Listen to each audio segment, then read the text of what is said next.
Welcome to Spurs Vision TV, the midweek show. Right. At the moment, the most exciting news is, as we know, is this, as you say, Kane is staying. All right.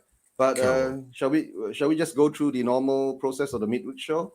First of all, let me give a shout out to the people in the chats. Chris Agomba, right? Hotspur Huddle. Thanks for being on and for the support. Okay, guys.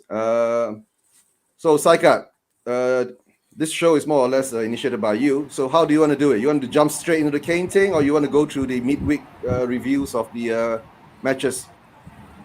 I think anything is fine, right? And Yeah. hello, everyone. Yes. Hello, mate. You're right. I'm sure you met Bob. Yes, Yeah, yes. yeah, Yes. yeah, And Cody. Cody. Yeah, Cody. yeah, Cody's from yeah. Exactly. Canada. Yeah, Cody's from Canada. Right. That's Uh, lovely. So yeah, yeah. And I think so, we can start step by step. I am like it will be fine for me. Anything is fine for me. okay. Why don't we do this quickly, right? Why don't we just run through this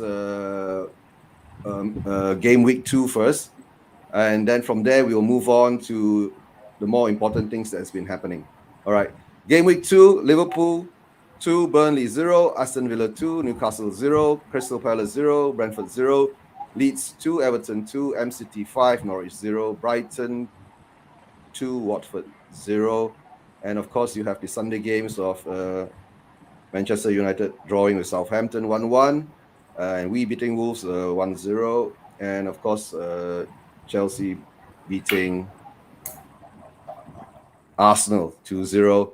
And of course, on the Monday game, West Ham beat Leicester 4-1. Guys, anything on that? Saika, why don't you go first on the weekly matches? Any games that stood out to you? Any upset that you feel should have how to say it? Any upsets that you think happened or Yeah. the games So went? for me, given all the games, yeah, like I haven't watched all the games, but yeah, whatever I watched, I think Brighton is looking very good under Potter. Like Neil Mope and Bissouma is complete baller, right? So if we can get him, I don't know that we can get him or not. So it will be a fantastic thing. So yeah, Brighton is a thing, the team to look out for, and also I think Aston Villa, as everyone expected, right? So yeah, I think they also started and they won, I guess, against I am not sure against who they won, but they won 2-0, I guess, against Newcastle, if I'm not wrong. Yep. So Aston Villa against Newcastle, correct? yeah, so they are again back on track, and City is also back on track. The scums, like the Gunners, they are down the drain as of yet, so that's expected. I think Lukaku just bullied them, and yeah, like for us, it was grumpy win. Yeah, the grit and the determination shown by us is very good. So yeah, that's probably, if it was the previous year, right, then I think we would have lost.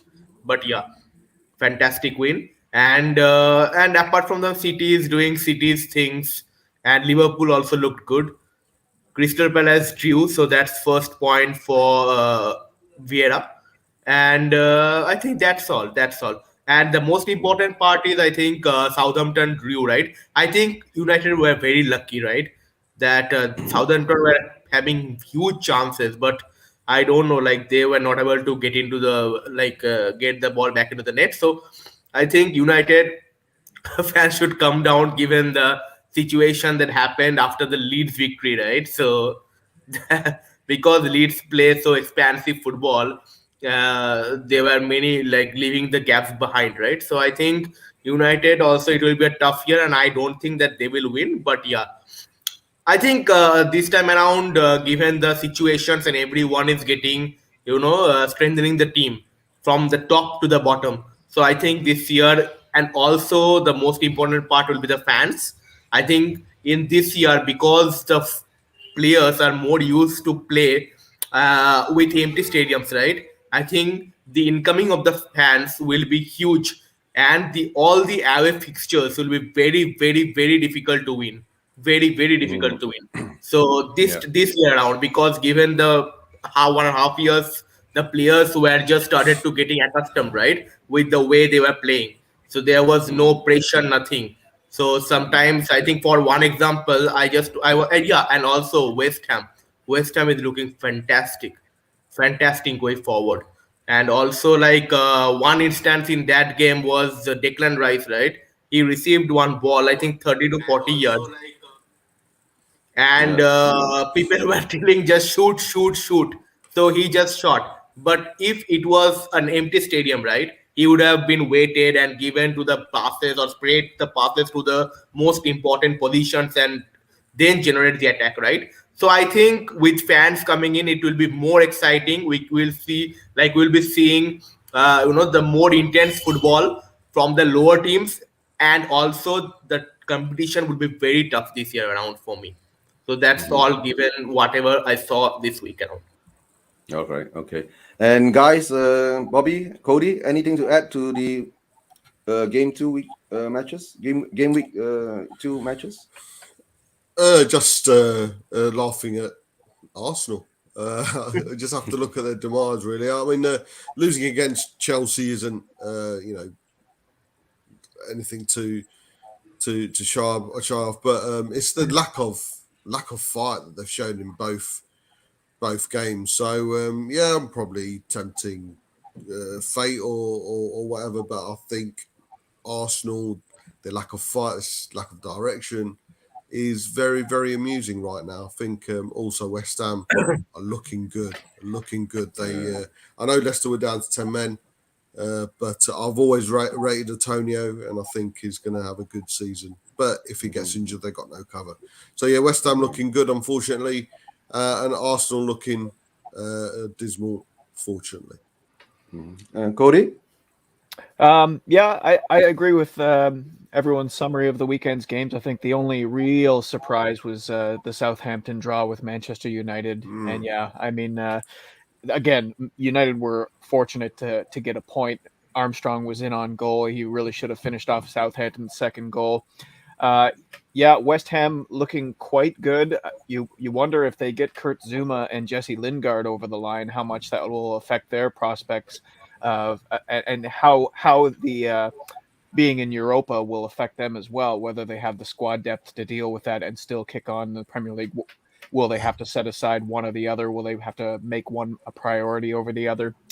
Um, I I think that one team that it might not make as much sense given where they finished in the table last season. But one team that really kind of scares the crap out of me right now is Brighton. The way that Hmm. Brighton were bossing games last season, and of course, like they gave away more points from winning positions than we did. They were the only team to give away more points from winning positions than we did. If you go by expected points, which we know, XG, take it or leave it Actually, yeah. as a statistic, Brighton should have been in the top half of the table comfortably. So if they're going to start finishing off some of their chances and see games out, they're going to be a bit of a force to reckon with, and it wouldn't Hmm. surprise me to see them comfortably in the top half of the table, if not maybe pushing for a European spot, given that the top seven are now all European spots.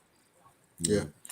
As for me, is that the games. I think a lot of games now sway to the home side. I think early in the season, because of the fans coming back, right, giving the players the raw of the home team.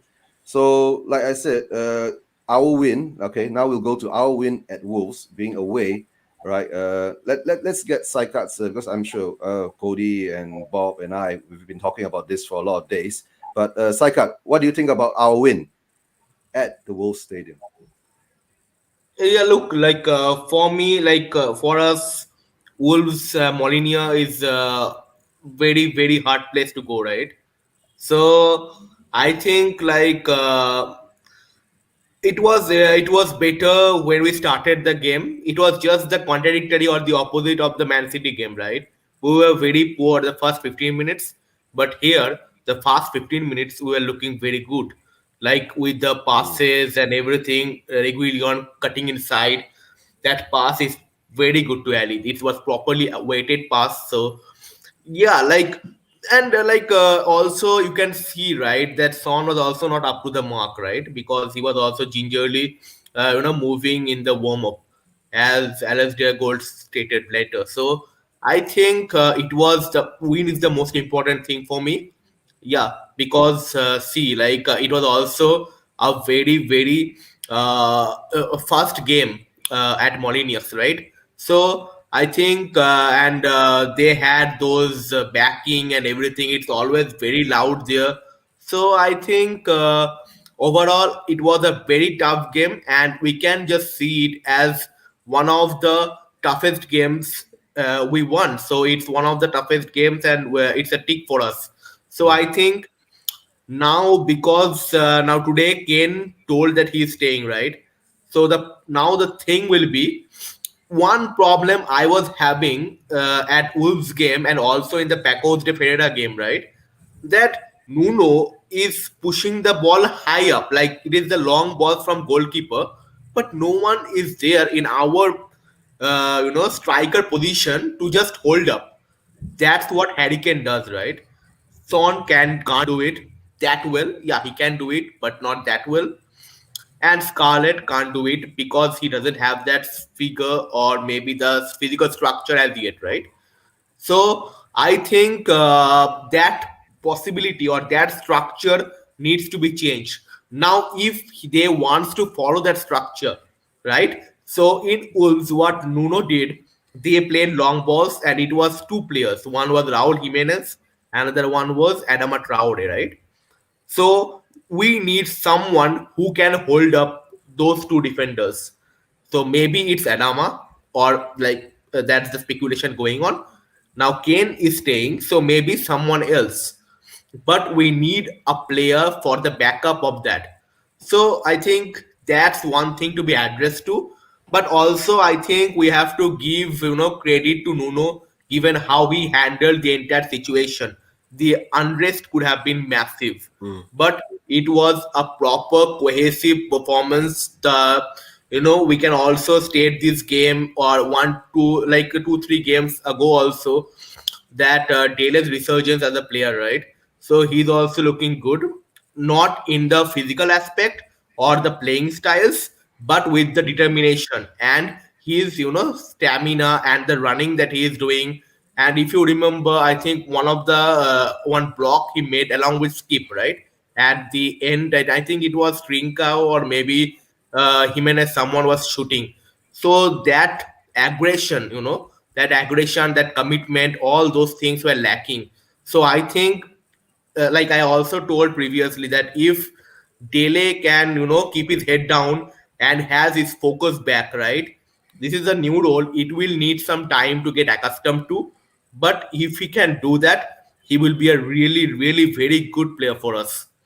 Mhm, mhm. And also he has And worked up enough, right? So I think now he will be much more confident to ease off tackles, to battle, to be dominant in those midfield battles. So yeah, I think it will be a completely new Dele that you will be seeing. But yeah, it's totally very early days. yeah, guys, have you anything else to add, That's pretty Bobby? much self-explanatory. I don't know. Code, you got anything, mate? Yeah, no, I mean that's excellent summation of the game. I mean, it was a little bit discouraging how far back in our own zone we were forced to play. I wish we would have been about 10, 15 yards further up the pitch. And you can see the challenges that we face in the midfield.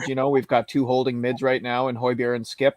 And on one hand, I feel like they're making up for a lot of the defensive deficiencies of Eric Dyer and Davinson Sanchez. I know that they've kept 2 clean sheets and they've looked much more solid than they have in previous years.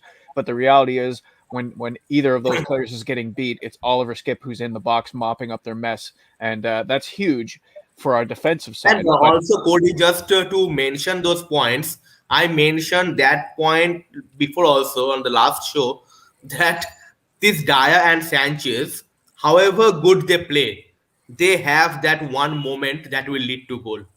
I They do. think, yeah, in the last game also, Dyer was fantastic going up and then lose the ball, and Adama had this clear one-to-one chances, right?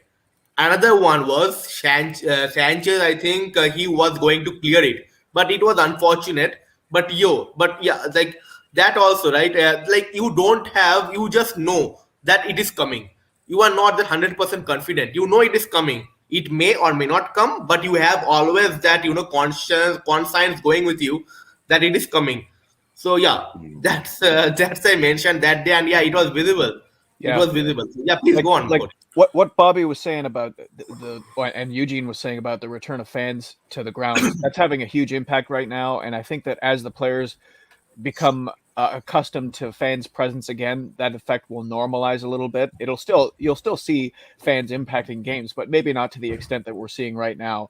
So all in all, anyone should be happy with the fact that we got 3 points. But I think if you're being honest with yourself as a Tottenham fan, if we play that way against sides with more clinical strikers, or even if we play Wolves the same way later on, you have to imagine that mid-season Raul Jimenez finishes a couple of the chances that he was provided with. So happy that we got the 3 points. You're always going to value 3 points on the road, especially at a place as difficult to play in as Molineux. But we have to play better, and we need to. I feel like it was just a clear display of how an improved back line would allow us to play a more aggressive offensive midfield, because we're still lacking in that midfield. It was a problem at the end of last year.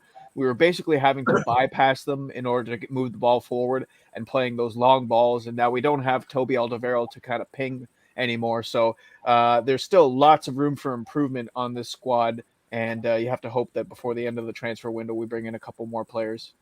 The improvement is obviously it's obvious that we need improvement. It wasn't a faultless performance by any means, but I have to say maybe I was looking at the game through blue and white tinted glasses, but for me, I thought we looked comfortable for the second Premier League game in a row. I thought we looked comfortable, and considering all the situation, the home fans coming back, Wolves playing at home, we're a decent Premier League team. The fact that our manager had only been there under 60 days, our best player wasn't playing, our second best, or probably a player with the most ability within our club, and Dembele wasn't playing. The fact if we'd got away from that game and won 3-0, because we had the clear-cut chances, the only chance that they had was created by Dyer, I don't think there would have been any qualms. We should have won that game clearly for me. It's all very well tapping the ball in and around the area and putting in 5,000 crosses. For me, it was all puff from Wolves, but Cody's absolutely right. We can't continue to play like that. But considering second game of the season, we're away from home against a very good Wolves team, our play situation the way it was, and the way we played. If we played poorly and we've created that many chances, and we're going to improve, then I'll take it. But to add to this, Bob, like you told, or Cody also told, that we played poorly. I think we haven't played poorly. It's just the strategy, right? The tactics. We don't have the players to play that way, like the long balls. Three defenders. They have three defenders: Gilman, Saiz, and I think Cody. So three defenders are pushing it on, Son. So I think if we have Kane, then the playing style wouldn't have looked that poorly. So that is the thing. So I think it's not about the performance, it about the player that fit that game style for me. Right. So if Loris was just puffing the ball up just to relieve the pressure, right? Now my thing is, we need that someone if you are going to play. Same thing happened in Pacos de Ferriera also. We don't have that personnel, and he was doing the same thing. Golini was instructed to do the same thing, and each and every time Scarlett was getting bullied and no one was winning the header. No, none of us players were winning the headers. So it was again the same Mourinho style, right? That we are again pinned back. We are again pinned back because we are not moving up to the pitch. So for me, yeah, partly you can say that we have played poorly, yeah, because tactics is part of a plan. But I think it's not about. It's about more about the personnel to feed those tactics that Nuno was trying to implement. So that's for me. Yeah. And before anything else, let's do some shout outs to the comments. People in the comments. Keith Johnson is here. Thanks for being here. Adam, thanks for being here. Reload XXXXXX 6 times X. Thanks for being here, and thanks for you guys' supports. All right. Just let me read out some comments, and maybe you guys can answer it before we go on. Let's see what Hotspur Huddle has to say. Who are you guys looking forward to see most playing in the Spurs shirt this season? Either a player who is already at the club or a potential transfer. Any answers to that, guys?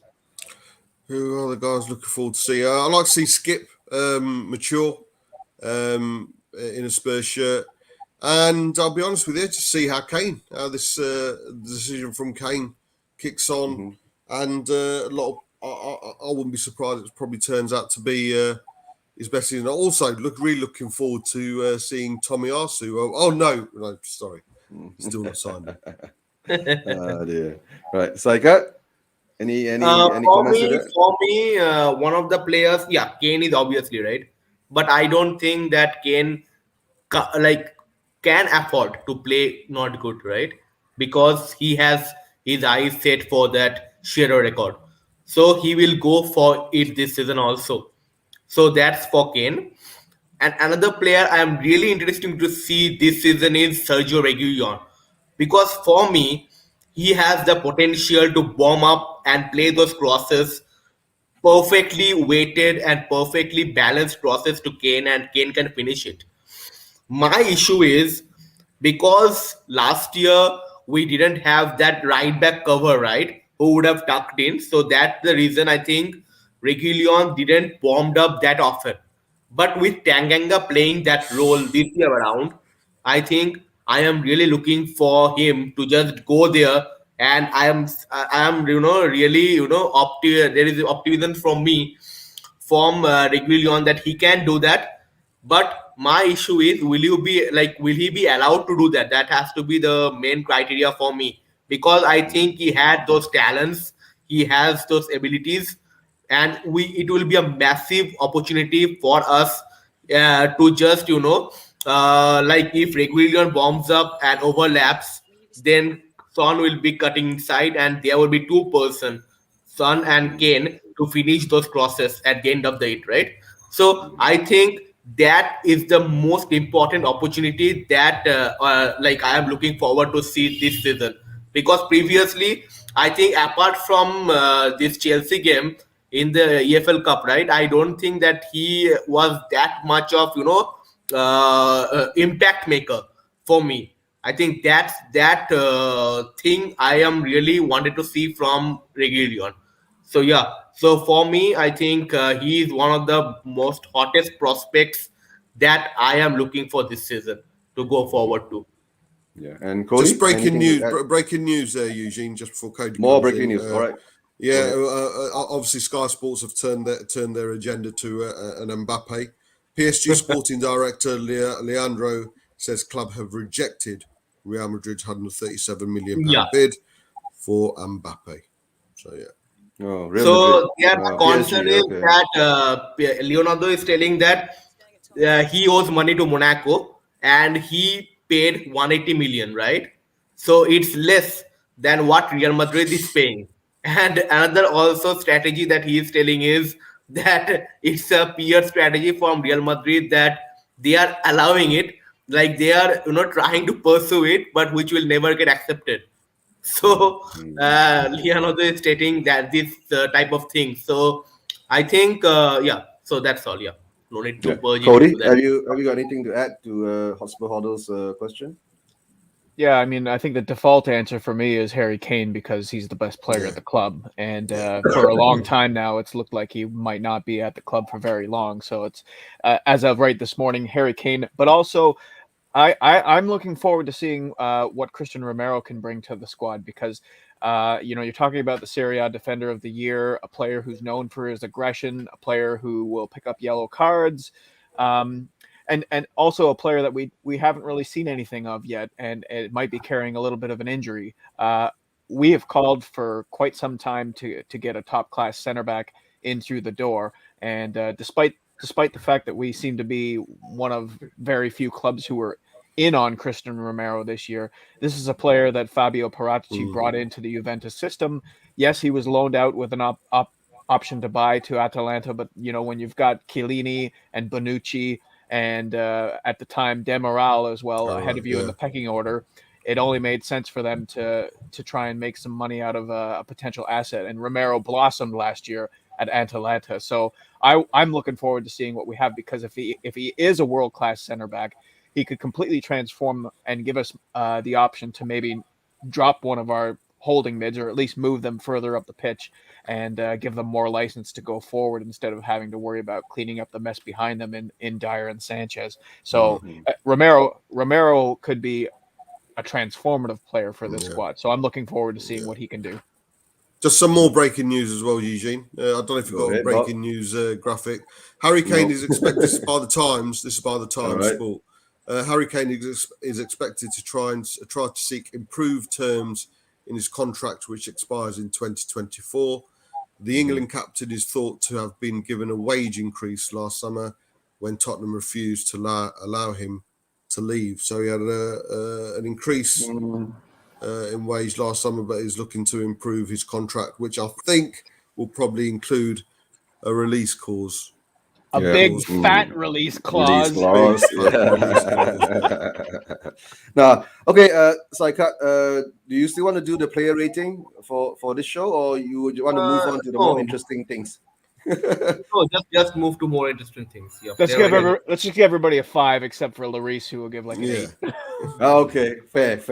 That's fair. Lloris gets 8, the rest all gets 5s. All right. Because there was nothing too much discuss about, right, in this player ratings. No one really impacted the game. Yeah, so it wasn't anything that happened. Yeah, and more or less we were more or less. And I think Dele also, right? People are hyping that Dele is looking fantastic, man of the match. For me, it was just a really tricky penalty to be won, right? It can, like, if it was against us, we would have moaned about it for a week, right? So I think it's just a tricky penalty for me. No, the penalty situation could have gone both ways. We got one, and they could have gotten one too. So since luck was on our side, I'll take it, and we'll move on. And like what Cody said, like, everybody gets 5, and the balance is just an 8. Yeah. Anybody arguing? Okay, so did Dele buy the penalty? A little bit, but the thing is, as a keeper, you cannot put yourself in a position for Dele Alli to do that. So like that, you see that all the time. It was a clear-cut penalty for me. It was a mistake by Jose Sa. And you know what? One thing I will say, not on player ratings, but just on the game in general, I think that the VAR review system has shown massive improvement over last year. I'm really enjoying not having so many reviews, and it's just been so much better so far. So I look forward to that continuing on. Let's hope so anyway. Yeah. And also referees are instructed to go to the screen and look, right? In the Ayoze Perez incident, it was not VAR told that give it a red card, because previously we have seen that Martial one, right? That against us, that Lamela one where he just shoved off Lamela, right? So that was a direct red card from VAR, not from referee. So I think it's better because he's in charge. Just go that, let that person decide, because that's what every pundit and everyone was craving for. So I think that's a massive improvement. And also the intensity and the soft tackles are not being given around, right? So it's not breaking the fluidic play of Premier League that we missed previous year. So I think that's a massive improvement on that too. Yeah. No, I think VAR now has it has improved.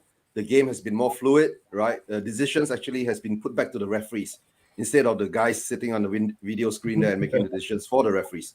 So let's close the case on how would you say the game week 2 that's passed. Eugene, one question from my side that like for all you guys, right? Do you think that Harry Kane will be leaving Tottenham next summer? If yes, who will buy him? That's right. We're coming to that now, Saikat. Don't worry. The big news that came out today, right? Kane has come out with a statement. He's staying and he's giving 100% commitment, right? So from there, how do you think things will progress? Okay. Why don't Cody go first? Sorry, what was the question? The question is Kane is staying, giving 100% commitment, right? From there, how do you think the things will start to progress? How are your feelings towards it? Like Bob Spur came out, is now Kane is negotiating for a new contract extension, maybe with a release clause, extra, top up onto his weekly wages because he's still at par with Ndombele, which is not playing at all. So what do you think? Yeah, I'm not entirely sure how that's going to progress. I think it would be beneficial to both parties. You know, the thing is, like, everybody and their dog has had a job before where you're someone else is getting paid the same amount as you, and you're looking at the way that they work and the way that they apply themselves, and it's Yeah. not anywhere near like. I don't want to say like you should be basing your level of happiness on the output of your coworkers, but if I'm Harry Kane and I'm busting my ass and I'm playing through injury and I'm doing all of the things that I do for Tottenham, and I look over and I see Ndombele, who can't be arsed to keep himself in decent shape and finish 90 minutes, and every time something goes wrong, he's moaning and wanting to leave the club. Like, of course I wouldn't feel like I was being properly paid for what I'm worth. And then you look at players like Jack Grealish, who has, career 37 goal contributions in the Premier League, and now Man City have him on close to £400,000 a week. And that's almost twice what Kane is being paid. Yeah, you're damn right. This is a business, and it's not it's unfair to say that a player should be loyal under any circumstances. This is business, the same way as when there's transfer rumors and fees that are associated with players. Players have themselves and their families to look out for as well. So Kane is well within his right to seek to be paid what he's worth, and if he's not being paid what he's worth, and on top of that, the project around him isn't showing any signs of being successful, of leading him to the personal accolades and team accolades that he wants to leave behind when his career is over, Yeah. then yeah, he should be well within his right. So I see possibly what you're happening is he signs a new contract that maybe adds a year of team control, but also includes a release clause, probably something to the tune of 130 million, something that might lessen as the years go by and Kane gets older and whatnot. But you can guarantee that it'll be it'll be a healthy release clause if Daniel Levy is to agree to any of that. But we want it's great that we have Harry Kane still, but it would be nice if it would be developed from a hostage situation into a situation where Kane is actually happy to be staying, because happy players will perform better. There's no doubt about it in my mind. That's true. That's true. Yeah. Yeah. And Bobby? Yeah, pretty much. It's totally irrelevant signing Kane if we're not going to kick on and we're not going to bid. There's no shame or in stating the obvious that we need to build around Kane and convince him that this is the place to be. I don't think, and if we do that, I don't think he's going anywhere. I think he'll see out his career at Spurs. So it's up to us. The onus is on us now. By hook or crook, he's staying. He's had no other option. Like Code says, there's a difference between wanting to stay and having to stay. So yeah, it's the ball's in our court, and it's been in our court for numerous years when we've had the chance to kick on. We were the second best team in Europe. We never kicked on. We haven't kicked on since the signing of Romero. That was a statement signing in my eyes. That was a signing of intent, and we've kind of stood still since then. So we can't stand still now. Harry Kane is too good and too important of a player to Tottenham Hotspur Football Club not to take advantage of the fact that he's going to stay with us. So no, it's on us. And if we're in the same situation, I think Scott M mentioned it. Big up Scott in the comments. I think every reason he wanted to leave this summer will be there at the end of the year. And if it is, then we've got absolutely no reason to give him any shit about wanting to leave at the end of the year if we haven't kicked on and justified to him that he is in the right place. He is in the right place. That's true. And Saikat, what do you think? For me, there are several prospects next year around, right? So Mbappe will be free, Ronaldo will be free. I think Lewandowski will be free, and Erling Holland has a release clause of 65 million pounds. So will you buy these players, or you will play the release clause of Harry Kane if you are a big club? I think those players will be very easy to get into those teams. So I don't think that Harry Kane will be going anywhere. apart from, like, see, given the conditions, one place only that I can see, that is United. City will be having a striker. Chelsea have Lukaku. Liverpool have Jota or maybe Firmino, and Arsenal, he will not go to Arsenal, and Spurs, and another club I am missing. Hmm, I think that's all, I guess. Yeah. So Okay. top Yeah. Go ahead. Go ahead. If you're not finished, go ahead. So top six, if he will, like, for me, his focus now will be going to the Shearer thing, right? Shearer record. So that's the reason he was pushing for Man City, because he want to stay in the Premier League, and which team has the opportunity to buy him, or can afford him, is Manchester City. So my issue is, next year will Manchester City buy Holland for 65 million euros, or will buy Kane for maybe say 100 million euros? I think the answer will be Holland, right? So Mhm. for me, Kane is staying, not only because there is not proper suitors from him for him next year, but also given all the circumstances and how the clubs and how the finances will spun out, right, or pan out. I think it's highly probably that he will be staying, or probability is very high that he will be staying at Hotspur. And Mhm. also, I think one report I saw from Athletic, or maybe I think Jonathan Deville, right, that Yeah. he is a credible reporter. So yeah, so that Harry Kane has a very good discussion. I had a very good discussion with Paratici, given about the direction Paratici is heading us into, right? So I think that can convince him, and given all the scenarios that City is just, and one thing we have to consider, because according to me, I don't know about you guys, but according to me, I think that the bid that Real Madrid did yesterday, that triggered Kane, that if you want me, just pay that money. Pay the thing, or come in with a suitable bid at least. Yeah.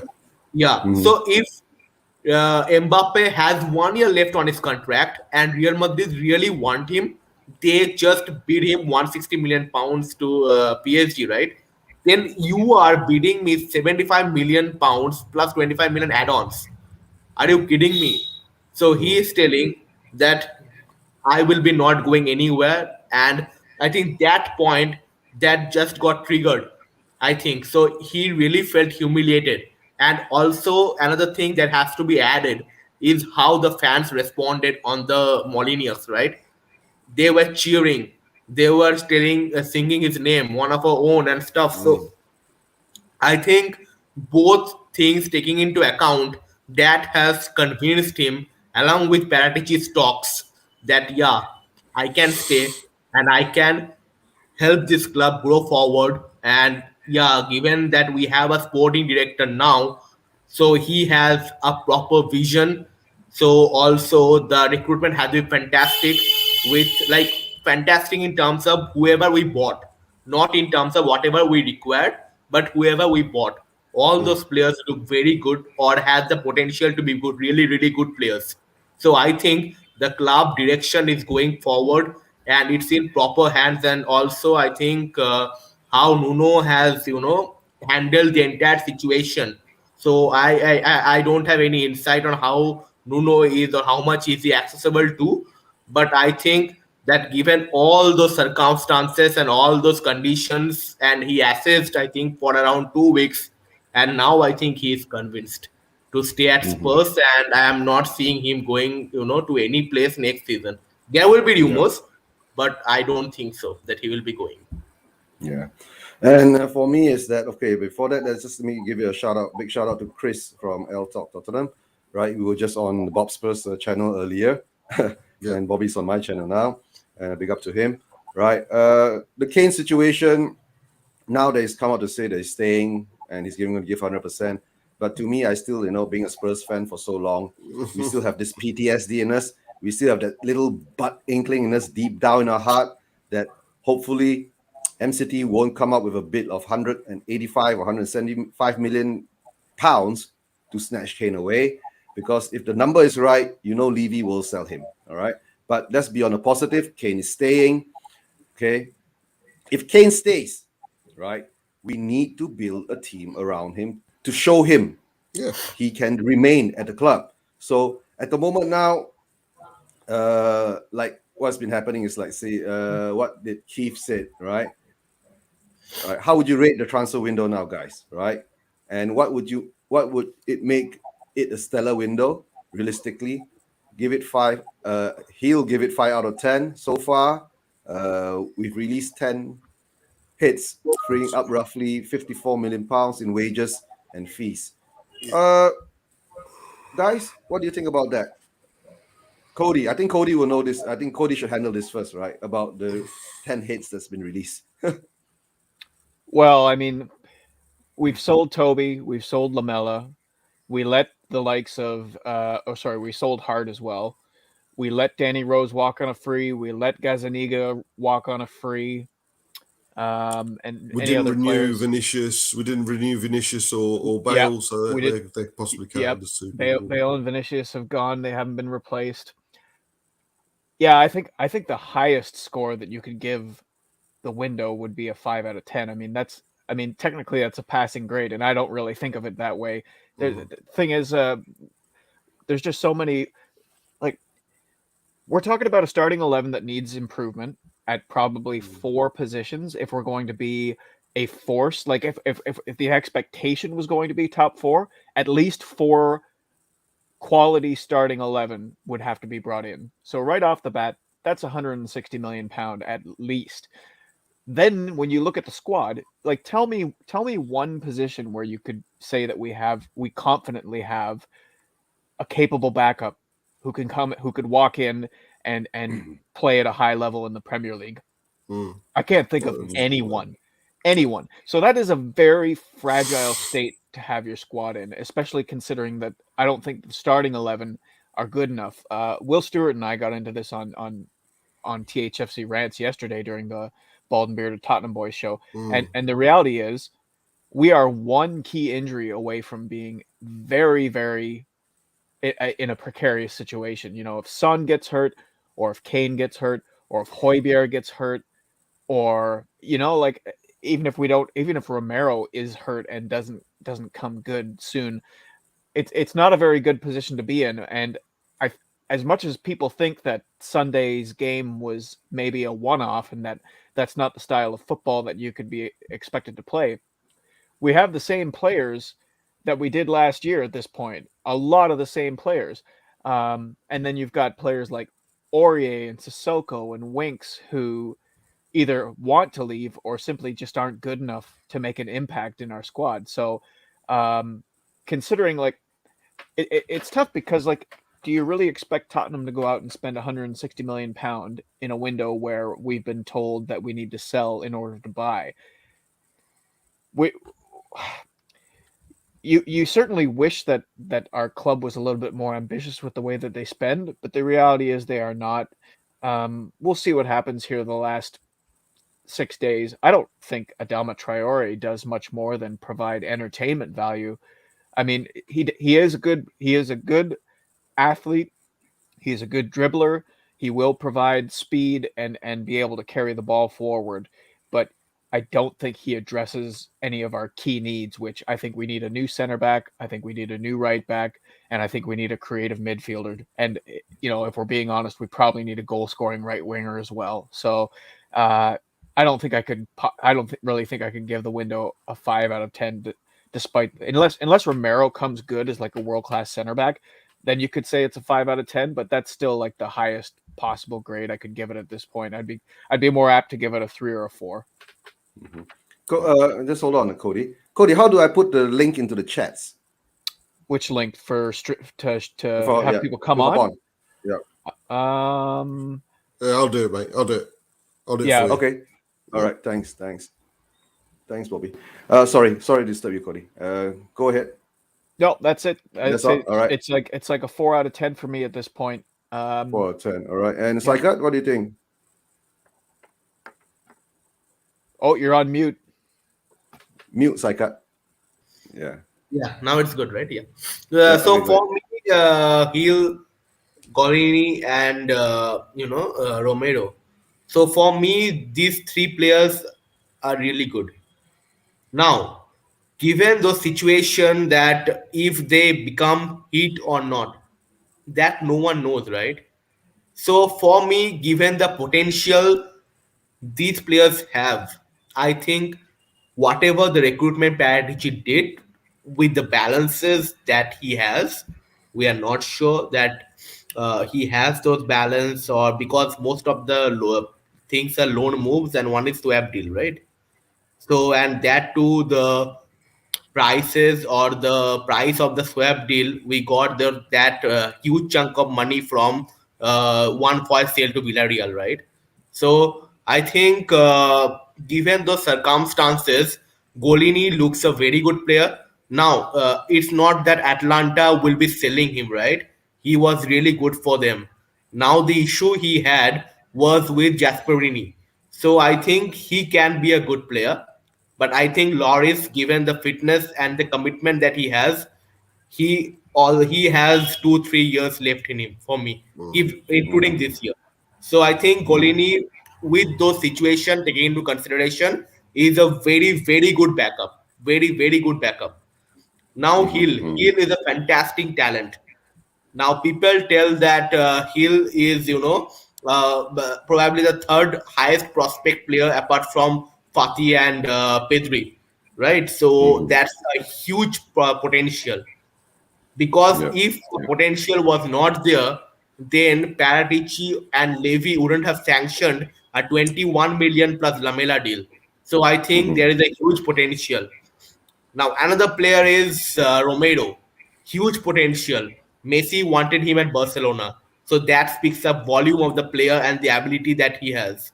Now, he really plays in back three in Geneva and also in Atlanta. How he will be suited to back four, we don't know.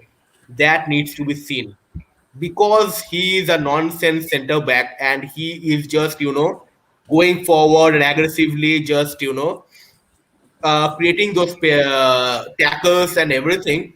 So that needs to be seen, that how he is going to affect or how he is going to play in EPL.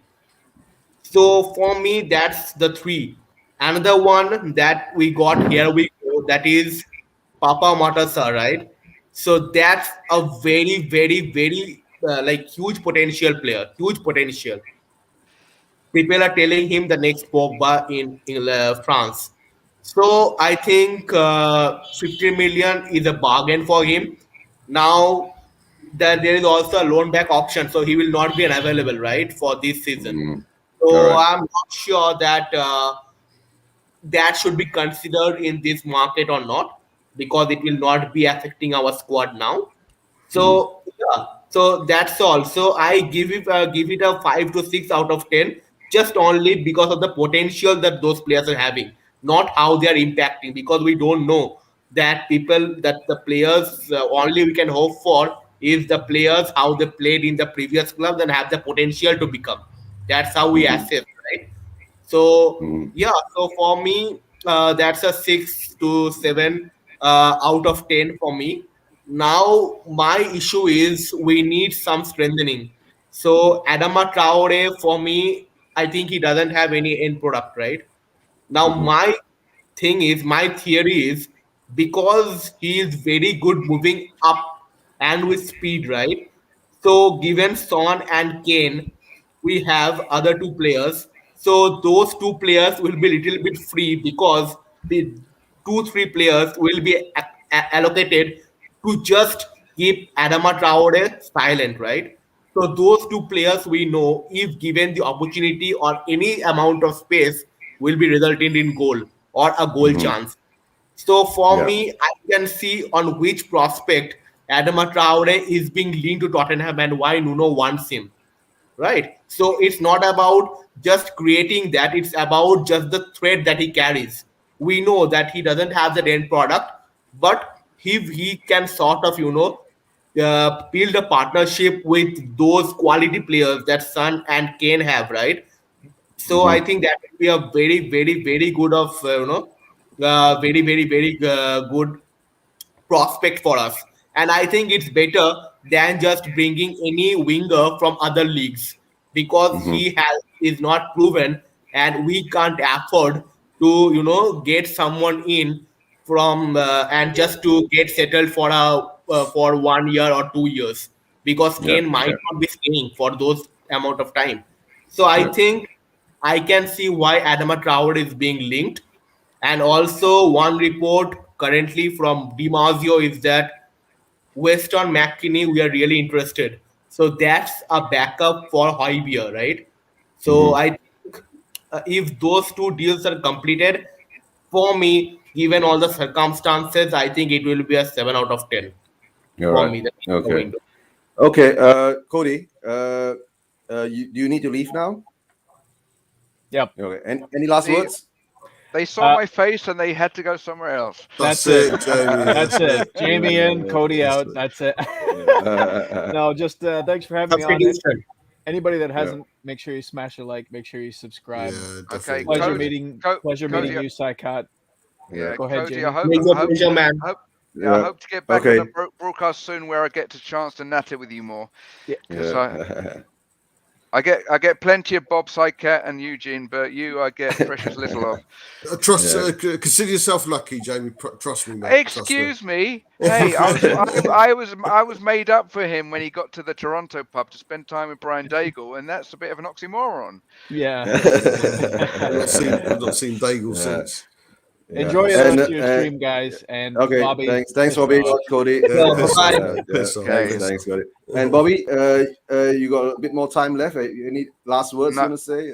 No, I need to pop off as well, matey. Yeah. But I could speak about the transfer window. I think it's a 2 or a 3 out of 10 for me right now. We are a weaker team. With Kane staying, we're still a weaker team than what we were last season. We've replaced, a Toby with a Romero, like for like in my eyes at the moment, because we don't know how it's going to turn out. A Toby with vast Premier League experience going out, a Romero who's never played in the Premier League but young coming in. We don't know how that's going to fit. Hill, I took YouTube. I'll be honest with you, I knew nothing about him till we were linked with him and bought him. So I don't know how that's going to turn out. And obviously a Galini, which is an upgrade on Hart. But, we've lost a Vinicius. We've lost a Bale. We've not replaced those goals. We've not replaced those positions. So right now, if I'm honest with you, we're in a weaker team than where we were last season. So at the moment, it's a 2 or a 3 for me. If the window was to close today, it'd be a 3 out of 10. We need to, like Saket says, we need some players. I'm not going to go into. It's very rarely you see me in the group chat talking about a specific player. I'll always give a smiley emoji or a laughing emoji because I'm not interested in stats, what they've done, and all this bullshit. Talk to me about it when they're over at London and holding up the shirt. I'm sick and tired of being linked to players, mate. I'm not interested in. I still don't know anything about Sarr. Honestly, I swear to you, I've not looked at his profile or anything. No, I'm not interested in. Apparently, it's a bit like Hill. And something I heard mention is in the sense of future potential. Apparently, he's in the mold of Dele Alli, but we're loaning him straight back to Metz until 2022. So not interested. Until he's here. Until we see him playing for us, it's a bit of a non-starter. It's not a Nuno signing. Nuno's not going to be sitting there going, you know what? On my 2-year contract, I'll get someone in who'll be good in 3 years. Because when I go, at least Tottenham Hotspur Football Club will be. But Bob, one thing I just to add here, that don't you think that this is what technical director should do or the sporting director should do? No, not right now. No, we need to improve our first team. We need to improve our first team. Yeah, but I don't think that the structure of the deal, right, will be just straightforward the money. I think there will be some structure where it will be like given the opportunity, right? If a right opportunity pops up, I think Paradici will still go for it. And I think you have heard that name. I think some a Romanian guy, right? A winger, a huge name. I'm not sure. I can't pronounce it. Serbian, isn't he? No, it's from Rubin Kazan, right? He plays in Rubin Kazan. He's from Romania. So I He's meant think Mm. if well, he's yeah, meant to be the Georgian Messi. Georgia, exactly. that's it. Sorry, Yeah, Georgia. Georgia, yeah. Yeah. So I think sporting director spots those talents and they can find a suitable opportunity to loan him, right? Just to build because now what Sar will be having, he knows that he will be coming to Tottenham, right? So his mindset will be that okay, I will be performing and I will be going to break through into the team next year. I got your concern that yeah, it's not right now. The fix is not right now. But Mhm. as the technical director, you also have to look into the potential signings if an opportunity arises. So I I can don't, I see don't, from I don't yeah. think my issue isn't with Sarr, and I know Adam, you're saying Sarr is basically another Jack Clark. We don't know, and you'll never hear me say about.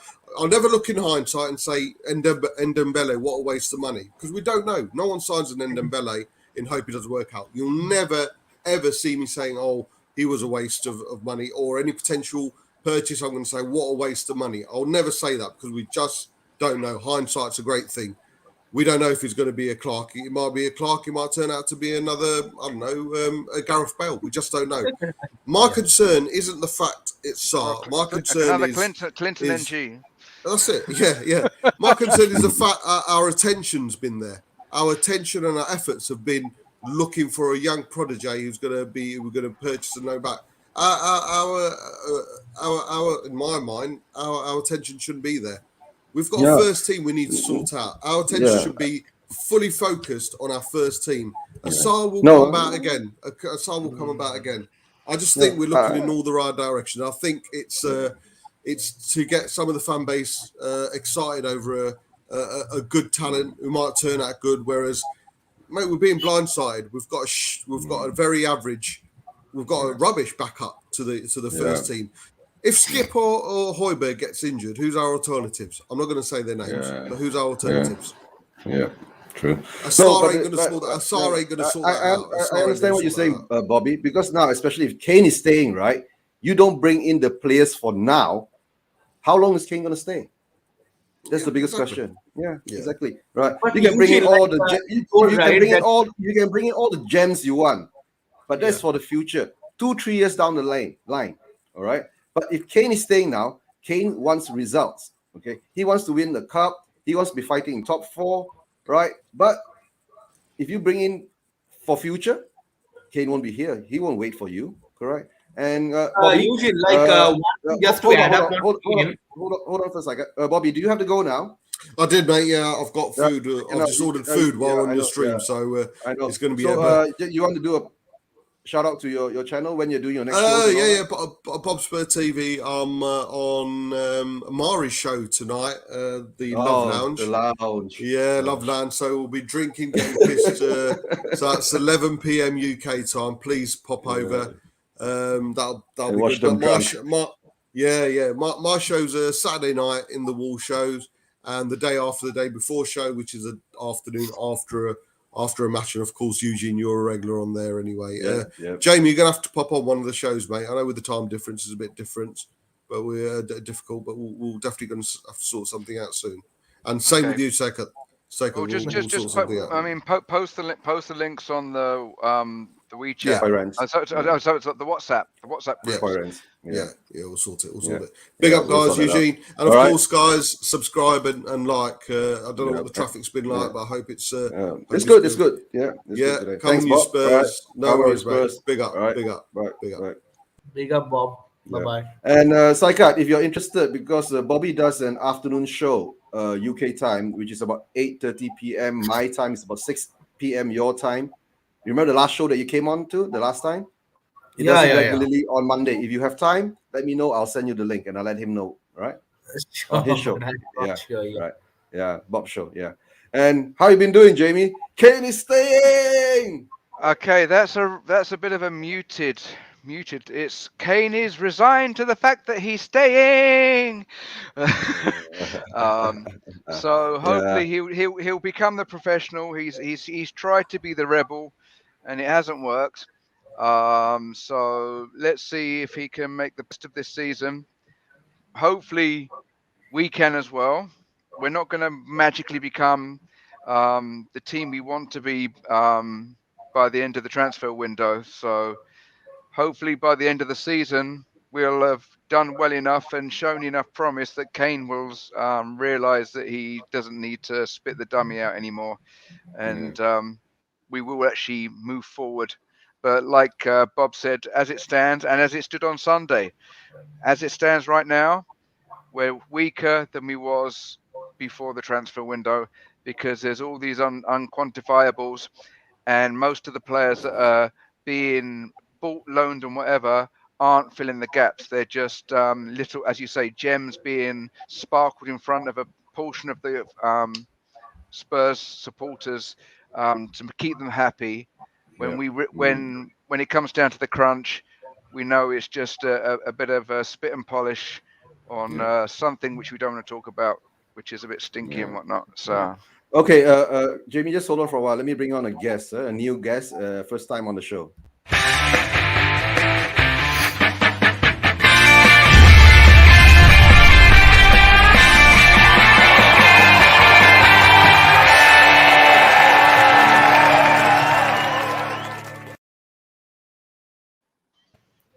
Hotspur Huddle, you have to unmute. Can you hear me?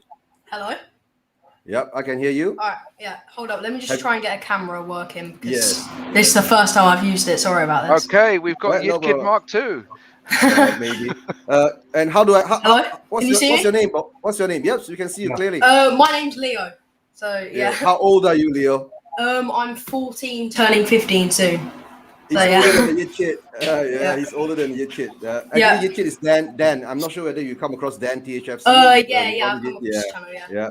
But let And me I just think move this. Yeah, and first time on our channel. Thanks for hopping Yeah. on, right? And I've seen some of your videos that you do along the way. How long have you been doing YouTube for Spurs? For Spurs, I think it's like a month now. So yeah, I'm quite new to like the whole. Well, I've had a season ticket since 2016 at Wembley, but yeah, this is the first time I've done like YouTube about Tottenham and stuff. So yeah, I'm really liking it though. Yeah. Yeah. Okay, just hold on. I need to bring on one more guest, all right?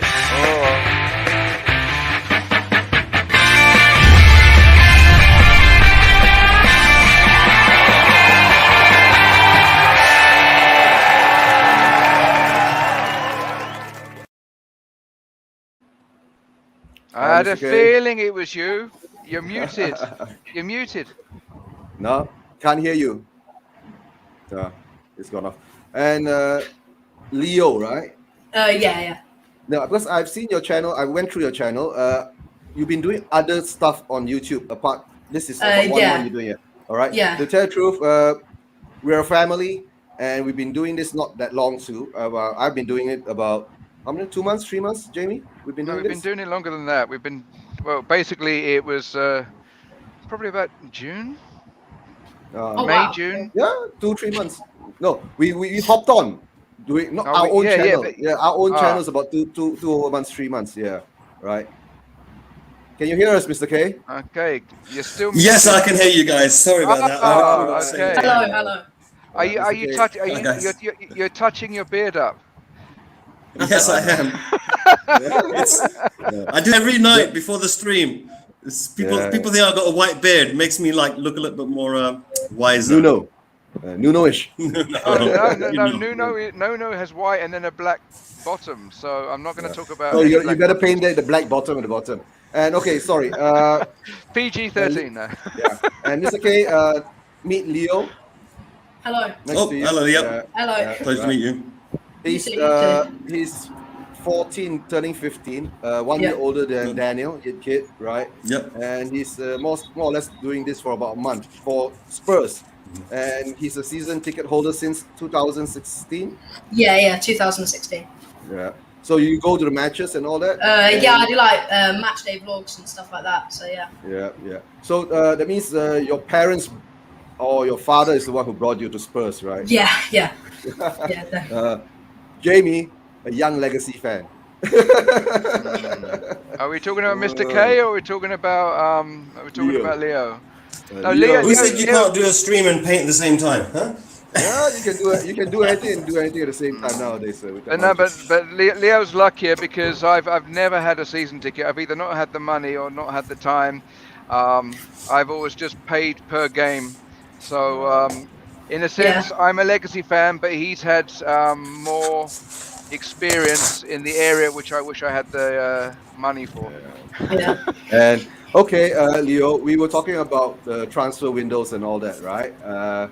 How do you rate it? Right. I think it's been okay. I mean, if you're talking the whole transfer window and you include the Son contract, I think I'd rate it about like a 4 because we brought in a new centre back. We've sort of like we've basically upgraded where we need to upgrade, but we need another centre back and possibly maybe another right back because Tanganga is quite injury prone. But yeah, I'd say overall a 4 probably. But yeah, It's nothing stellar. I mean, it's all.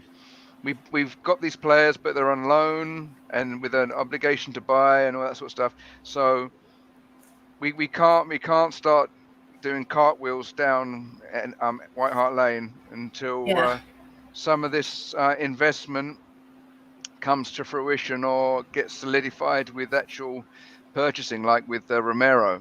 Yeah. So I'm not expecting too much. I'm just hoping for a few extra prezzies under the summer transfer Christmas tree in the next few days.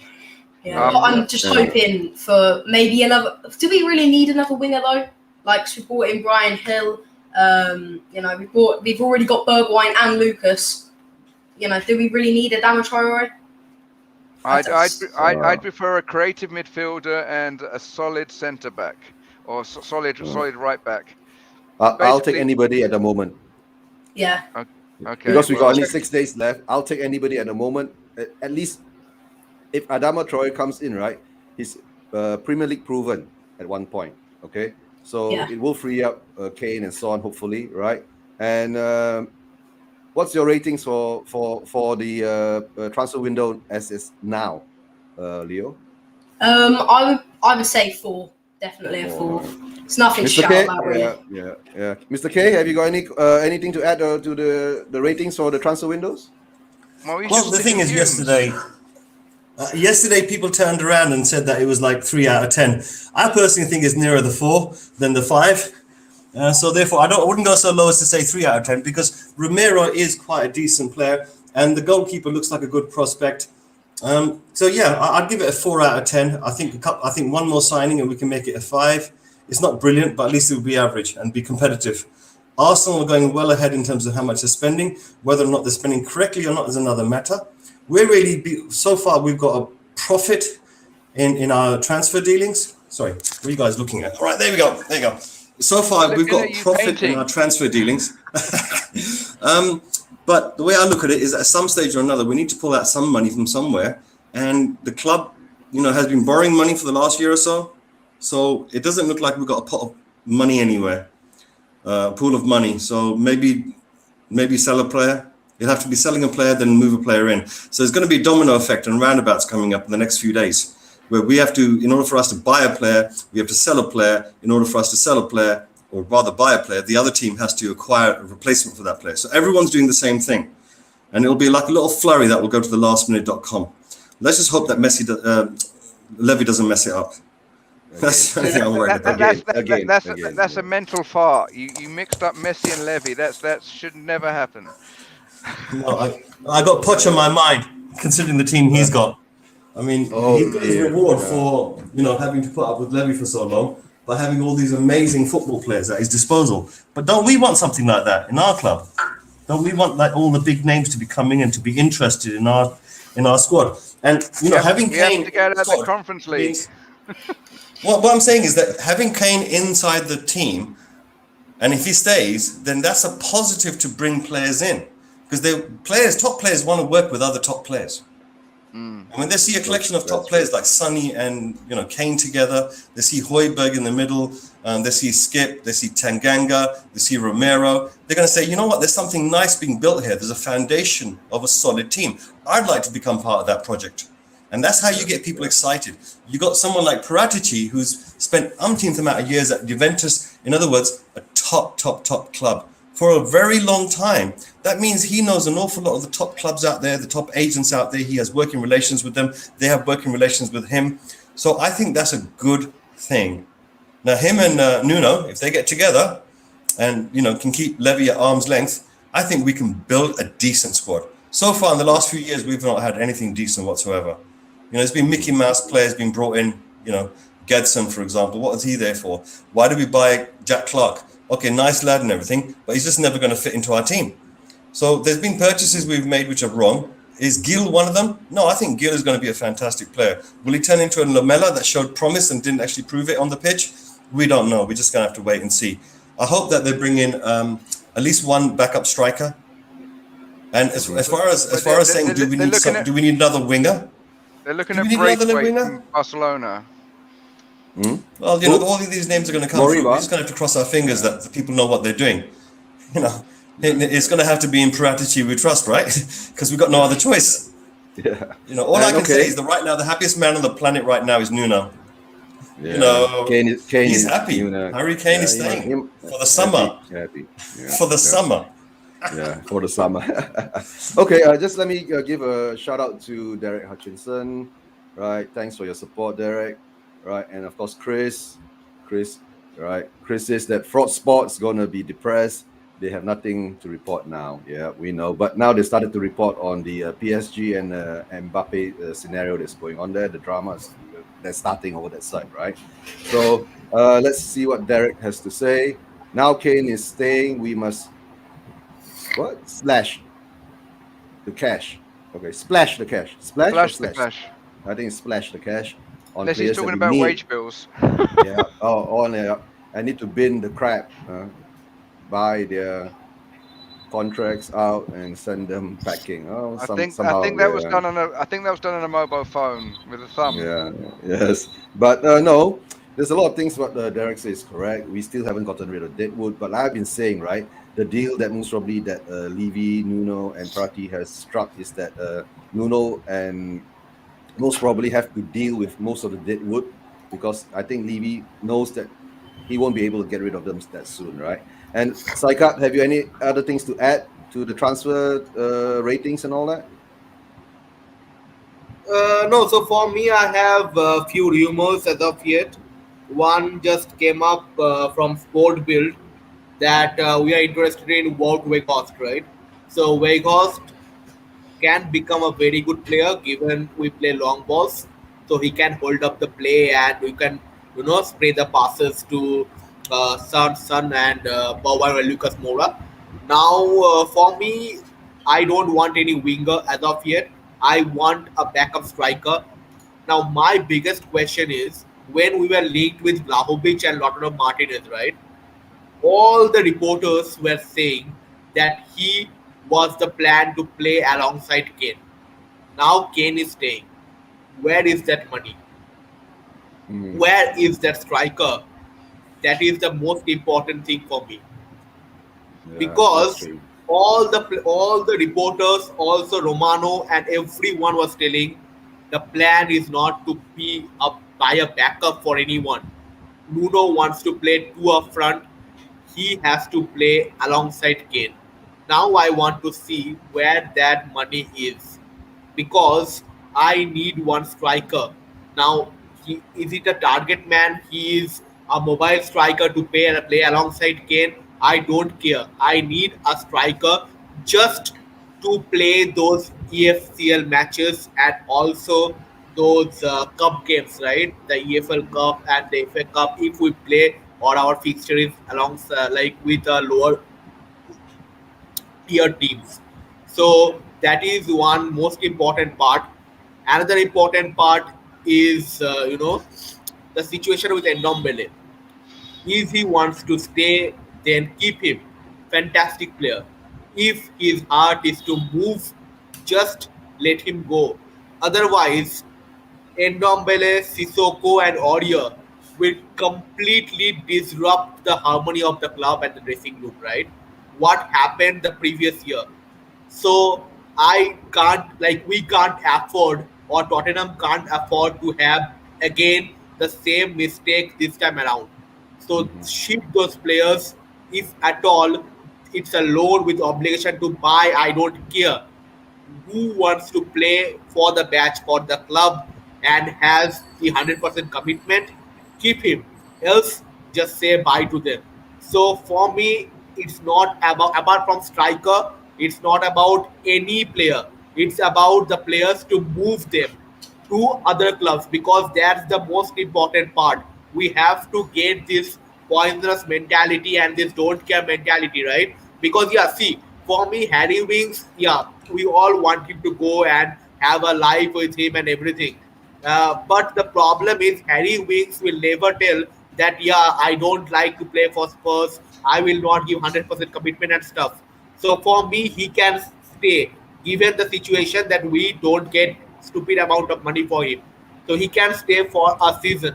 But for me, this Sissoko audio who told that yeah, we don't know what will happen. We can go somewhere else or play somewhere else. So those players need to be shipped out as soon as possible just to build those squad harmony and start this season after the transfer market is shut down with massive positivity and with a unified direction. All should have one goal is to win trophies for Spurs and finish fourth in the league, at least given the Kane stay. That's the agenda for me, and that's what I am looking forward to based on the current situation. All right. So I think we've gone through all the transfer talk, right? Do you have anything else to add, guys, to it? Yeah, and also just one thing is that I just received one report from Corriere dello Sport, right? So it's a media outlet of Italy. Now they are telling that Frank Casey was due to sign a contract renewal with AC Milan after his participation at the Olympics. His refusal to now renew is believed to be due to the talks with Fabio Paratici and over with his agent for a THFC move.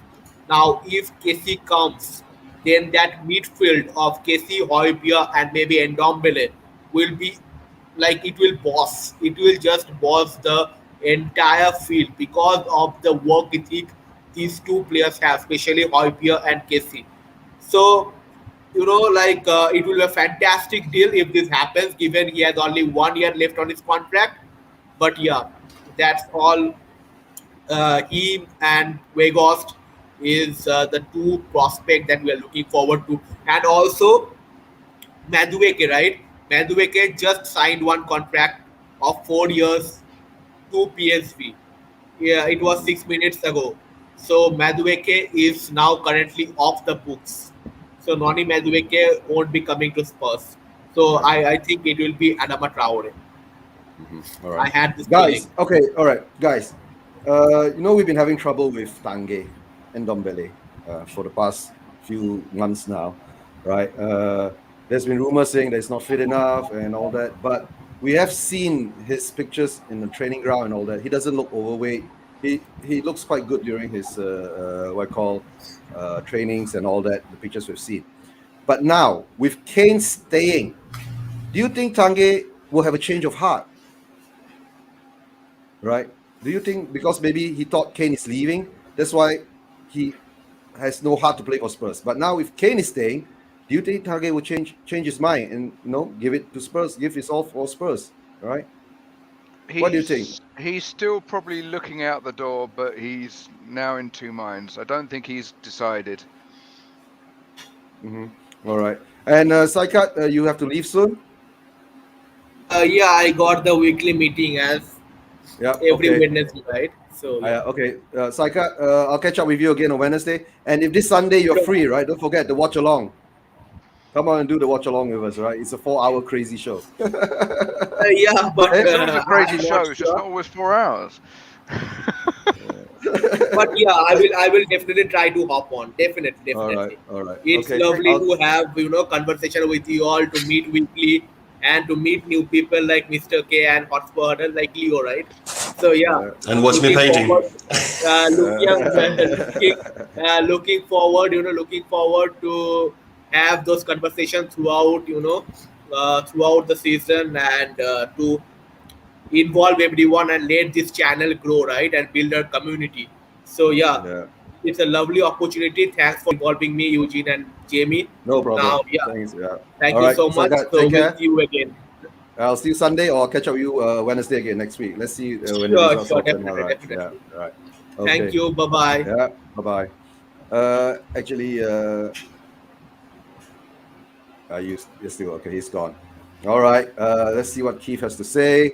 Keith says that we as Spurs fans ever be told what the so-called project actually is?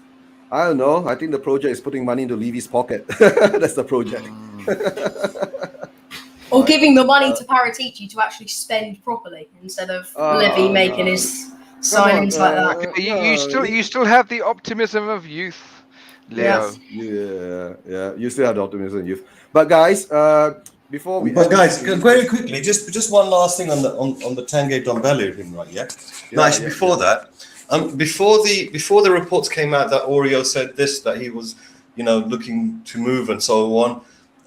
There was a report that was told that the club had said to the players, to these two players, that they're free to move on if they wish to. That report came out first, right? Then the report came out where Oreo turned around and said, yeah, he's open to moving, stuff like that, blah, blah, blah. Now, the thing is, when the report came out, when the club said it to them, no one jumped up and down. But as soon as the players said it, now all of a sudden, he's a turncoat. Do people actually, do they look at the media selectively? Or are they being prodded and poked into hating certain players so that if they leave, everyone's all right with it? All right, yeah, he can go. We don't care anymore. They're the bad apples. That's really strange. That's really strange because before Mourinho came into the squad, before he took over, and the reports from him was that people like Sissoko were actually leaders in the dressing room. They cared about other players like birthday cakes, all that type of stuff. They're the ones who are holding the morale of the dressing room together. And now all of a sudden, these same people are the poison snakes. I think everyone has nothing whatsoever a leg to stand on when it comes to knowing what's what, but everyone's willing to throw the hate. Now, this is the one thing which I've seen come out of this summer, which, I'm perplexed at the fan base for being this virulent towards players. Okay, fair enough. You're a player. You play like crap on the field. Okay, fair enough. We're going to criticize you. But some of the things being said about these players is very personal indeed. Very personal. True. Now you're questioning people's integrity. You're questioning their professionalism. And fair enough, you got some stories where the next man walked out at half time, but he was getting slapped around by the rest of the team at the time, and he didn't want to hit back. Whatever his excuses are, I'm not making excuses for the man. You're upset with him for doing that. That's fine, right? But the gist is this: if a player is not good enough to play a certain way, or if he keeps making mistakes, then it's down to the manager at the end of the day for putting him on the field in the first place, right? So if the club knows that if a players don't perform or they perform badly, they sack the manager, then what is it us players, what is it us fans, what do we know more than the management of the club that turns around and says, no, you shouldn't be sacking the manager, it's that player's fault, they threw them under the bus? Do you think, well, exactly, do you think it's just scapegoat mentality that people are so knocked off with the whole situation that they're just shooting their venom in any direction just to vent? No, I believe that basically the trick that worked on Rose, the club thought, all right, we can now use this. Whenever we want a distraction, we can create a bogeyman for the fans to hate. We have a bogeyman. He's called their media streams are there's interference in the media. How do I know? Because I went off on a 4-week holiday, away from Spurs, no Spurs contact, no nothing. I come back feeling really great. No, when I came back on the Sunday, Eugene pulled me into the Sunday show. And after I came off the show, I looked on Twitter, because I hadn't looked at Twitter for 4 weeks. And when I looked on it, I was disgusted at what I was seeing. People were throwing shade, all kinds of shade all over Kane. And this is before Monday, right? So this preparation of damning the player, getting the groundwork ready for the rest of the fans to jump on the bandwagon to hate him. I saw this happen right in front of me. And people are going to jump up and down and say, oh, he did this. No, come on, Geezer. The guy's been saying for 2 years, I want to friggin' leave. For 2 years, we've been turning around to management and saying, hey, come on, guys, the board, put some investment in, pull your finger out, support this guy, back this guy. We're going to win things with him. Yep. Mr. K, you're frozen. Mr. King's And gone first, Leo, don't be afraid to chirp in. Okay? Yeah. You're lagging, Mr. Oh, K. sorry about this. I forgot there's little kids around. But my point is this: I don't know one way or the other way what's the truth. But at the end of the day, neither does anybody else. That's true. So if I can't make a judgment on it, how can somebody else make a judgment on it? You know, I'm glad Kane has said he's staying. Whether he's going to stay for the rest of the season is we don't know. But let's just see until the transfer window closes. What's what, and then we can start throwing around a bit of venom and so on. You know. But the problem is this, right? Yeah, it's so easy for Levy if all the fans are hating players instead of hating him. He's the one who pulls on the strings. You remember Winks in the final last season? In the final, you know, we had a chance to win a cup. What did we do? We put Winks in the middle of the field, even though he was having a bad season. So, you know, those type of things have happened right in front of our faces, and they had nothing to do with Harry Kane. Harry Kane at the time was injured. Oh, he's had chances to go into finals and score goals and so on and win a trophy. Excuse me, he went to 2 finals. Both of them he was injured. Right? Both of them he's injured. He had 11 other players, right, yeah, or 10 other players that weren't able to pull their finger out. You know, Sissoko blatantly got a freaking handball straight away, right, yeah, against Liverpool in the Champions League final. You know, that was the most silliest thing I ever saw. It's hard enough trying to get a goal in the Champions League final without giving away a penalty, right? So the way I look at it, right, is fans are, of course, fickle. You know, I know that. I'm a fickle fan myself. You know, Harry Kane says he's staying, I get happy. He says he's leaving, I get upset, and it's changing from one week to the next. So this is an emotional roller coaster, and I just hope that everyone can just hold on just for a little bit longer, 6 more days, and then finally, then we'll be able to sit down and analyze the whole summer period. Yeah. Do you think Levy wants to keep things in a certain degree of tumult because it's a good cover for his lack of inadequacies? Yeah. Well, we know for a fact behind closed scenes, right, yeah, that there is definitely influence coming from the media, as in like what we produce, the content creators, which are basically fans. I now know for a fact that this is having an influence on the board. 100%. Some of the things that they're doing is a response to what we're doing. Now, it may look like in the media that we don't represent anything, but we do. Our voices are important. The views, the comments that people put into the chat right now, they're important. You know, people coming on stream, like this young man over here, Hotspur Huddle, you know, Leo, coming onto the stream. More and more fans are getting their voice heard. Levy has to play a very careful game. Right now, he still controls Twitter. But anything outside Twitter, he does not control one little bit. One little bit, no more. Death in the spotlight. All right, Death in the spotlight. Thanks for your support. First time seeing you here in the live chats and comments. Right, I do feel for Kane as far as Levy frustrating him with his bad decisions. Right, but he signed a long contract, so can't expect an easy exit from Spurs. I hope he has a great season for us. So do I. So do we actually. Hope that he has a great season for us. Right. Okay, guys. Before we end the stream, as I was saying.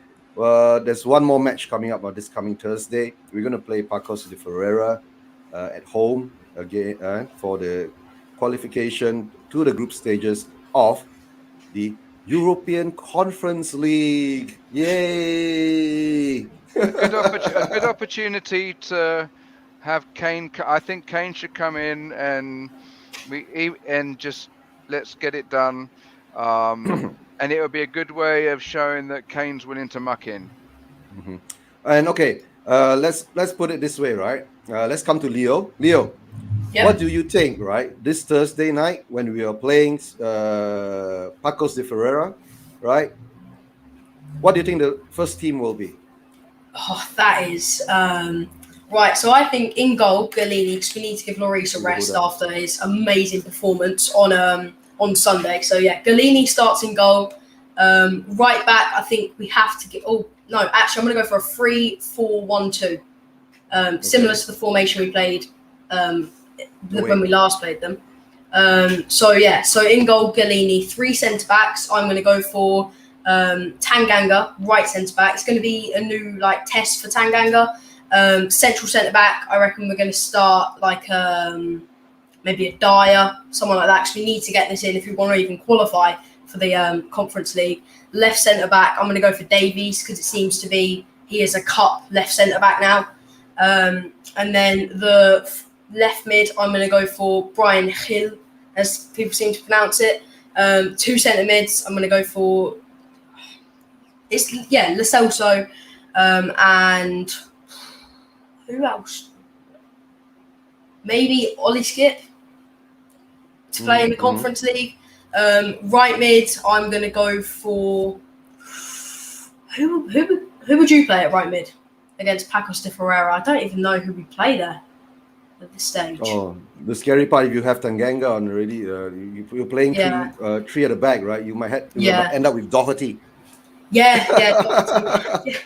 Exactly. Doherty right mid, and then in at cam, I don't think we start Niall John if we need to secure this win to actually be able to qualify. So at cam, I'm going to go for perhaps someone like Delhi.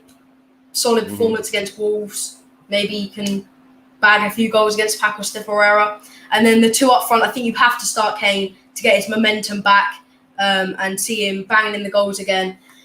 And then up front next to him, I'm going to go for Dane Scarlett. That's going to be my lineup to play against Pacos. We've got to have the balance with a team strong enough to actually get the result, but not so strong that it affects the fitness of the league game. Yeah. And let me do a shout out to Sibu Huda. Right, first time seeing you in the chats and the comments. Thanks for your support. Right, and Jamie, what team do you think should be the first team? I'm not gonna predict because I'm rubbish at that. But basically, I've made my comment. It's got to be a team that's strong enough to get the result, but not at the detriment of the Prem game. Yeah. I mean, we've got Derek Hutchinson saying it's a trophy, let's go for it. But at the same token, we can't cut our nose off to spite our face. Fabrizio Romano has just come out and said Noni Madueke has signed a new deal with PSV Eindhoven until 2025. No move to Tottenham this summer. Adama Traore is still the priority. I've just posted that to my Facebook group. I know. But to tell the truth, right, Leo, haven't you noticed, right? A lot of the clubs, a lot of the players actually use Spurs as a leverage. Yeah. Right? Yeah. Everybody uses us as a leverage, right? And by the time we are supposed to sign them, they will sign an extension in the contract or they'll move somewhere else at a higher transfer window fee or higher wages and all that. So definitely the wages. The wages and all that. And since being such an old Spurs fan, right, I've seen it up and down, going through all this kind of scenario. That's why I said ding dong, ding dong, ding dong. And the ding dong thing again. And all these years going through this, right? The last 6 days before the transfer window closes, there is a slight inkling in me, right, that Kane might leave. Okay, but if Kane doesn't leave, right, I got a funny feeling, right, we're gonna get stuck with the same players that we have. We can't get rid of the deadwood, right? The only thing is just up to Nuno to try to make them produce, and hopefully we might get Traore. Maybe that is one thing that we can get, Traore, right? And Mr. K, have you got any idea who will be playing against Pacos de Ferriera? Well, the problem right now is that we're 1 goal behind. We're playing at home. We cannot afford to play any type of complete B team. It's going to have to be mixed up with some experienced people. The way I look at it, obviously, you're right. Golini's probably going to be in goal because he does need to practice, and Lloris needs the rest. But Lloris hasn't really played that much. So personally, Golini in goal, Romero in defence. The question now comes down to who's going to play our right back. You already said Doherty. Who's going to play the right wing? Well, if you're playing a 3-4-3, then it's fine. Doherty can play on the right-hand side, and that covers your right wing, sorted out problem. In fact, he prefers that particular formation compared to the 4 at the back formation, where he's no good at it, the full-back position. So wing-back position is better off for him. He's playing with Nuno. That means that since the moment Nuno landed, he's been training Doherty for something special. Right? He's told Doherty, I can't put you in the main team, but I can put you in the conference and the other cups. If that's the case, then we're going to do a different formation, something that suits Doherty. So strangely enough, I mean, not just suits Doherty, it also suits Golini. It also suits Romero. So that defensive formation, right, it's doing something very different. Now, can they chuck Kane in there? I think they should. They need the goals. it will take pressure away from the Premier League, because the players which are performing well there won't like the idea that Kane comes in, does a substitution, the next week he comes in, makes a statement saying that he wants to stay, and then bang, he's in the starting lineup for a Premier League match. I think some of the players may resent that, the hard work that they put in. So putting him into the Conference League is probably the smartest thing to do. And so far, Nuno's made a lot of smart decisions. So I expect him to do another smart decision here. Were we lucky in the last game against Wolves? Well, we're lucky every game. Lucky Spurs. Come on, you Spurs. Come on, you Spurs. But of course, for me, it's as I see it, right? I think I'll go for a 4-4-2. Okay? Yeah. We'll go with Golini in goal. All right? On the left, Sessegnon. The centre-back pairing, if Romero is fit, I would like him to pair with Sanchez to see how he deals with it. For the future and stuff, Right wing, like you said before, it could be Doherty or Tanganga. Let's see how it goes there, all right? And the next four, we'll go maybe Niall John, right? And sad to say, we might have to be stuck with Harry Winks, okay, as the two holding midfielders, okay? And on the wings, I will more or less have to see players like maybe we get a Hill on, left wing on the Hill on the left wing, right?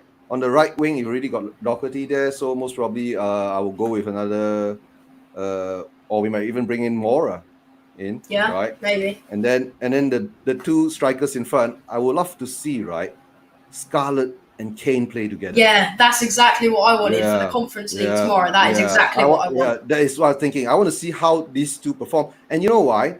Because Kane can teach Scarlett things in this game. Yeah. Look, like bounce off each other. Amazing. Yeah. That will be 4-4-2. That should be amazing. And right. And before we do end the stream, right, guys, score predictions for Thursday's game. Jamie?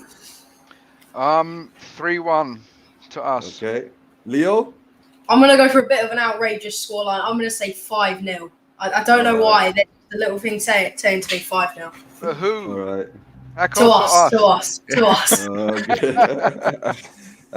Def in the spotlight says against Pacos to start the strong team, build enough, and gets the kids a run out after that. And of course, I would like to see what your score predictions are for two guys in the comments and chats. And Mr. K, and I'm sure I can predict your score prediction, right, Mr. K? 4-1, right? I think one of them's going to score 1 and the other one's going to score 4. I'll let you figure out which one's which. Yes, you always say 4-1, Mr. 4-1 K. to the Spurs. Yeah, 4-1 to Spurs. I think that's lovely. I think absolutely spot on. If we can get Scarlett and Kane to play at the same time, personally, I don't think that's going to happen. Yeah. I don't think they're going to. I think they can have one or the other, but they're not going to stick on both. This game is too important for them to experiment. Yep. And let me see. Sibyl Huda says as Golini, Davidson, Sanchez, Romero, Ben Davis, Aurier, Pierre, Winks, Dele, Gill. I don't think Pierre will start. Stevie B. All right, Kane and Stevie B. Oh, that's a very strong team.